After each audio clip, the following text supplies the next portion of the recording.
Cofield and Company. We are roaming the airport. It's the first time in my 11 seasons that I've ever had to sleep in the airport, but based on travel, it's not expected that this has happened. It's basically, it was only a matter of time. I wanna go home. I wanna go home. I wanna go home. Who wouldn't sing that when you got to travel like that? Professional athletes. That was Nneka Onwuemeke, one of the stars of the Sparks. That was about a week ago. Give me part two here. So they're in the airport. They got delays. It's overnight. It's like, I think she'll say here, it's 1:40 in the morning. They're walking around the airport because their flight got delayed the next day to 9 a.m. These are professional athletes. The league is run by the NBA. I mean, come on. At some point, this is just friggin' embarrassing.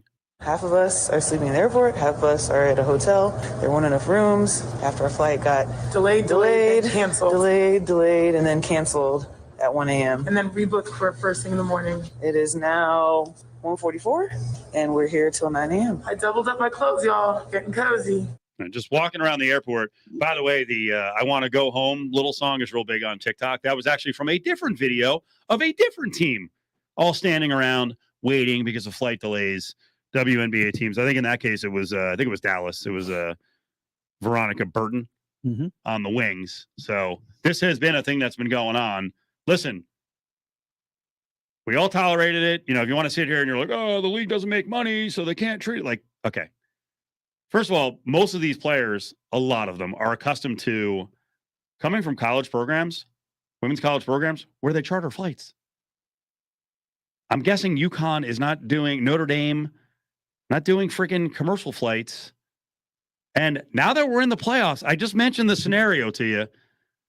The 1-8 matchup is Vegas and Phoenix. All right, that's not a big travel issue. It would still suck to be delayed, and it shouldn't be horrible.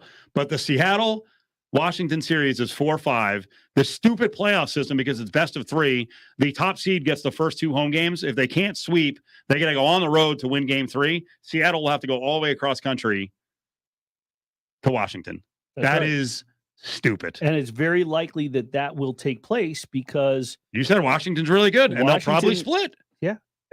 So dumb. They're going to come out. This is a team with now Seattle has championship pedigree also, obviously, with Sue Bird and Breanna Stewart.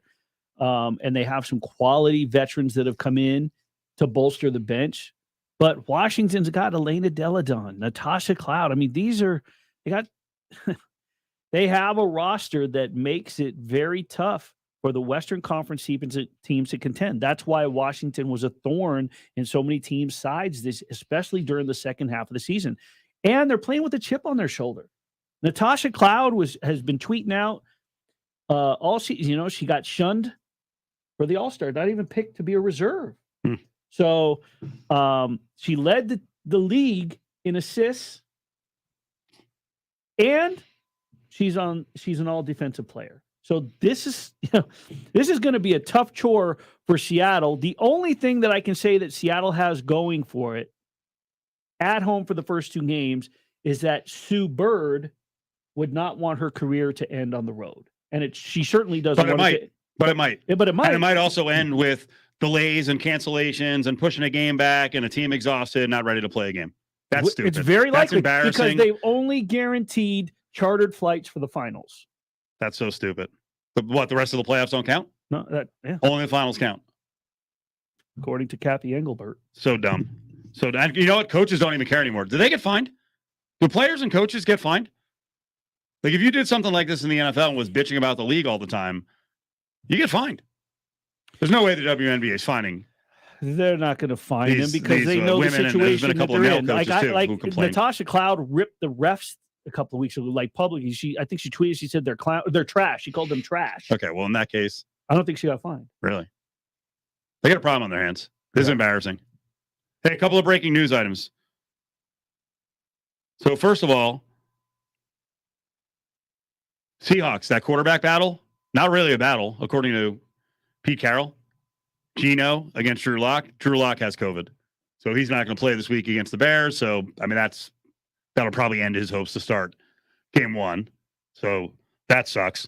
Opening night in the NBA. Speaking of hoops, Sixers, Celtics, Warriors, Lakers. Warriors 6.5 against the Lakers. This is down at Westgate. Jeff Sherman tweeted this out. Celtics 4.5 against the Sixers.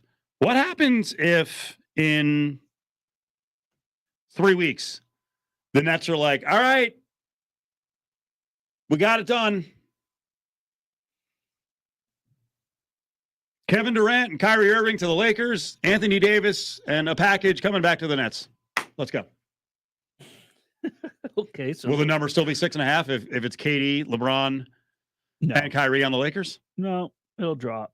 I heard this yesterday. Rick Bucher was on Doug Gottlieb's show over on our Fox station. It'll drop to 3.5. And Bucher was saying, it's a long shot, but it is one of the trade partners if the Lakers were willing to give up AD and if the Nets were willing to take AD. Boy, that would be big for the NBA, wouldn't it? KD and Kyrie to the Lakers. It would be big. KD and LeBron on the same team. Yes, they would. That would be wild. One other breaking news note. I guess breaking is a little strong.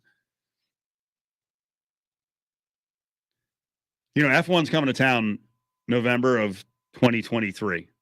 So they already bought that piece of land that used to be the drink that's kind of catty corner from Topgolf. Yeah. On the way back, I'm going to tell you what one of the major casino companies is going to do in terms of investing into this event. I'm telling you, folks, we can't even imagine the amount of money this is going to generate and the freaking excitement from power brokers that F1 is coming.